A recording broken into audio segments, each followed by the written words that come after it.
Bonjour à toutes, à tous. Il y a du monde, Seigneur, pour écouter ton enseignement. Tellement de monde que les issues de la maison sont obstruées par la foule de tous tes auditeurs. Et voilà qu'un événement va tout bousculer et faire sauter toutes sortes de verrous. Des hommes se donnent du mal pour faire passer par le toit la civière transportant un homme paralysé et le faire descendre au milieu de cette maison où Jésus enseignait. Cette maison fermée va s'ouvrir grâce à la foi des porteurs et permettre à un homme couché de rencontrer Jésus. Oui, la foi peut déplacer des montagnes. Voyant leur foi, nous dit l'Évangile, Jésus va pardonner plutôt que guérir. Et devant les pharisiens et docteurs de la loi, Jésus ose cette parole qui va faire scandale. Homme, tes péchés sont pardonnés.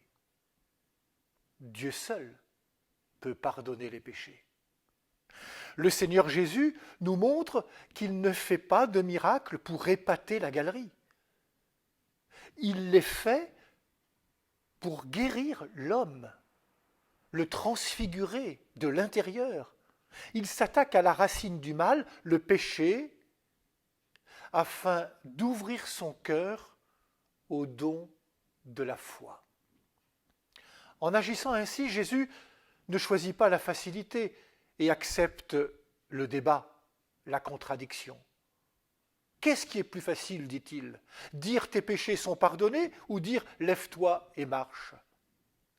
C'est ainsi que pour la première fois, il se présente comme le Fils de l'homme, autrement dit, comme celui qui ouvre au salut, signe de sa divinité. Jésus pardonne ce paralytique parce qu'il est Dieu, fait homme. Puis Jésus s'adresse au paralysé et lui redonne son autonomie. L'enseignement de Jésus prend alors chair, corps, grâce à la foi des porteurs. Le Seigneur veut l'humain debout, en marche, autonome, libre. Comme le faisait remarquer un commentaire orthodoxe, ne pourrait-on pas voir dans les porteurs de l'Évangile l'image de la communauté chrétienne, l'image d'une communauté qui se donne de la peine pour permettre au plus grand nombre de découvrir le Christ? Et puis, permettez-moi de relayer le message de notre administrateur apostolique, Michel Dubost, qui nous disait « Qui n'illumine pas n'est pas lyonnais ». Oui, mettons ce 8 décembre des lumignons sur le rebord de nos fenêtres comme une protestation, en disant oui, je crois que la lumière est plus forte que toute forme de ténèbres, toute forme de pessimiste. Cette lumière, elle est aussi celle de la solidarité pour toutes celles et ceux qui ne voient pas encore la lumière et qui se battent pour qu'elle advienne.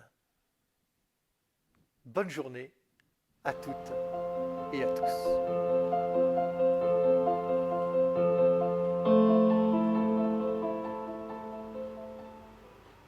Qui n'illumine pas n'est pas lyonnais. Je vous invite à mettre un lumignon, de mettre un lampion pour signifier votre espérance, pour signifier votre foi, pour signifier votre joie de croire.